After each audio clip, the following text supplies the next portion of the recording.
کوئی کام آپ کرنے کا ارادہ رکھیں، شروع میں وہ بڑا بھاری معلوم ہوتا ہے، بہت مشکل، قدم بڑھا لیں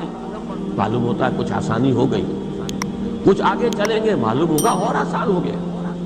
یہ فطرت کا ایک قاعدہ ہے، جو بھی آپ فیصلہ کرتے ہیں جدھر آپ جانا چاہتے ہیں ابتدا میں وہ مشکل نظر آئے گا، اس کے جو احتمالات ہیں، جو اس کے مشکل پہلو ہیں وہ سامنے آئیں گے، وہ ڈرائیں گے، وہ خوف زدہ کریں گے، لیکن آدمی ہمت کر لے اور اس کام کا بیڑا اٹھا دے، آغاز کر دے کام کا، تو خود محسوس کرے گا کہ میں نے اسے جتنا بھاری سمجھا تھا یہ اتنا بھاری پتھر نہیں ہے،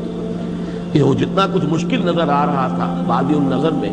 اور آغاز کار میں، یہ تو اتنا مشکل کام نہیں ہے۔ یہ تیسیر ہے، جیسے جیسے آدمی بڑھتا ہے، اور یہ تیسیر دو طرفہ ہوتی ہے، خیر کی طرف بڑھیں گے، آج 1 درجے کی نیکی کیجئے، کل 10 درجے کی نیکی آسان ہو جائے گی،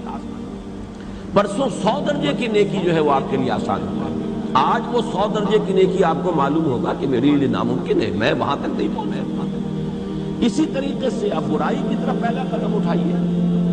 10 برائیوں کے لیے اور دروازہ کھولتے ہیں، اس میں آگے بڑھیں گے 100 برائیاں اور سامنے آئیں گی، جس کی ایک سادہ سی مثال ہے، ہمارے معاشرے میں 1 صدی قبل اس بے پردگی اور فحاشی اور عریانی کا تصور ممکن نہیں۔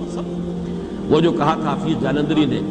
کہ چشم فلک نے آج تک دیکھی نہ تھی ان کی جھلک، وہ جو رقاصہ نام کی ان کی نظم ہے عنوان سے،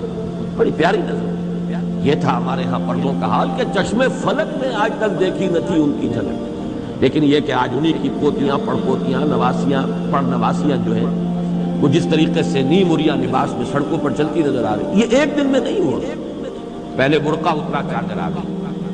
پھر چادر کی بجائے بھی دوپٹہ آ گیا، وہ دوپٹہ بھی اس کے بعد جو ہے بڑا باریک ہو گیا، پھر وہ ایک بٹا ہوا ایک رسی کے مانند وہ گلے کے اندر پڑا ہوا، اس کے بعد یہ کہ آستینیں چڑھنی شروع ہو، یہ سارے کام رفتہ رفتہ ہوتے ہیں۔ تو خیر کی طرف بھی بڑھیں گے تو درجہ بدرجہ بڑھیں، تدریج، وہ جو میں کل تفصیل سے بیان کر چکا ہوں، ہدایت میں بھی تدریج ہوگی، اسی طریقے سے خیر میں بھی تدریج ہے، اسی طرح شر اور بدی میں بھی آدمی ایک دم نہیں، بلکہ میں اگرچہ ہے تو وہ ذرا لطیفہ نہیں کثیفہ، کہ کوئی خاندان تھا کہیں ڈیرہ اسماعیل خان سے آ کر پٹھانوں کا آباد ہوا ملتان میں، ان کے قدیم رشتہ دار کبھی ملنے آئے،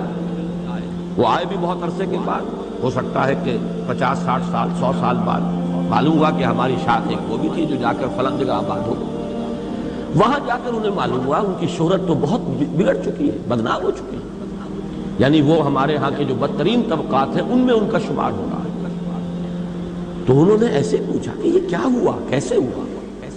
تو ایک جملہ ہے، یہ اصل میں وہ ملتانی زبان ہی میں اس کا حسن ہے کہ سائیں تھیندے تھیندے تھی گئے ہیں، یہ ہوتے ہوتے ہو گیا، بس ہمارے ساتھ کوئی حادثہ ہوا ہے، کوئی ایک دن میں نہیں ہو گیا، لیکن تھیندے تھیندے تھی گئے۔ یہ ہوتا ہے خیر کے لیے بھی اور شر کے لیے۔